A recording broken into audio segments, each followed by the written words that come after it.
When analyzing the lore and mythos of the real Ghostbusters, it can be hard not to ignore some of the baggage behind the scenes. This can especially be prevalent in the very first episode of the series, Ghosts Are Us. I won't be going too deep into it, but long story short, the Ghostbusters IP was originally held by a company called Funimation. Columbia Pictures licensed and promised to pay back a certain amount of money to Funimation if the movie, quote-unquote, Ghostbusters, did well. And it did. However, thanks to legalese and shifting of numbers, Columbia Pictures never kept up with their side of the deal as far as I can understand. So, to monopolize on the movie, Funimation started their own cartoon, Ghostbusters. It was based on a previous series that they had, which is why they owned the license. In response, Columbia Pictures created the real Ghostbusters. Though, there was some back and forth where Funimation wanted to do the original animation for Columbia Pictures, but they ultimately went with Deke. Alas, as is the case with most corporations, Columbia Pictures had more money and the name recognition associated with the brand, even if they didn't own the license, which ultimately resulted in Filmation's Ghostbusters only getting a handful of episodes, while Columbia Pictures' property got 7 seasons.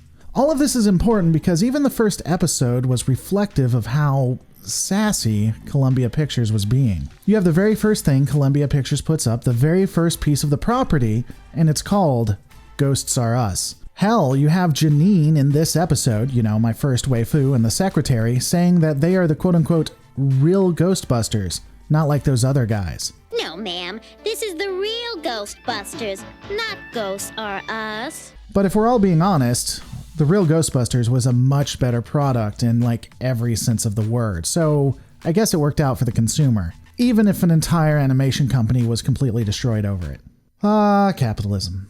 Though it would be unfair to say that the very first thing we see isn't without its problems. Like a lot of the IPs in the 80s, it ultimately requires you to have a basic understanding of the characters and the plot before even watching it. If no one had ever seen the Ghostbusters movie before, this series would be confusing as hell. The show begins with our intrepid heroes on their way to take care of 3 level 5 torso apparitions at a chocolate factory, with that just wonderful 80s humor that we all come to expect from writers of the era. Hey Peter, would you look at this? It's raining chocolate. I hope they have soft centers.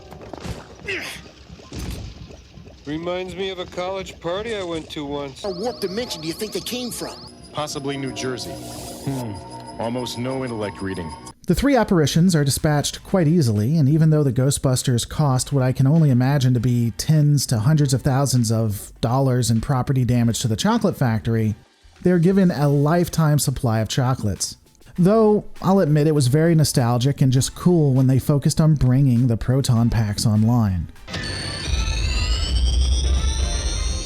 Egon, Ray, Winston, and Peter would all return and show how exceptionally thirsty they were for the secretary, Janine as I've mentioned, which would blow up in their face as Slimer had eaten all the candies they were giving to her. Of course, this leads to Slimer getting a warning that he'll be blasted into oblivion if he does this again, and I wonder what's going to happen for the next 15 minutes.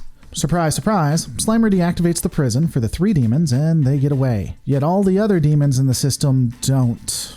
Somehow. One thing I will mention, the cartoon does enjoy the hell out of using bokeh shots, blurring of the background, or sometimes even the foreobject. It's utilized to make a point or emphasize something. It's really well done here, if not a bit overused. I was surprised that the cinematography was so well, given how old this product is, but it's pretty rockin'. Ultimately, the 3 demons decide that they are going to get back at those rascally Ghostbusters, and there's Slimer too. They pretend to be Ghostbusters themselves, aptly naming themselves Ghosts Are Us. They do quite a few heists and slowly begin to put the Ghostbusters out of business, pretending to take care of all the ghost issues of the town. The Ghosts Are Us guys then, I think they just decide to straight up kill the Ghostbusters. They go to talk to a powerful friend, someone who is a Class 7, but that phantom apparently was scared away or destroyed, and there's actually a Class 10 that wakes up and begins terrorizing Manhattan. Of course, Ghosts Are Us being a fraud, can't really do anything about it. Who you gonna call? The Ghostbusters would deploy Ecto-2. Where we headed, sir? I could find... We got TIE fighters coming in. I need to find a... No, not Ect-2.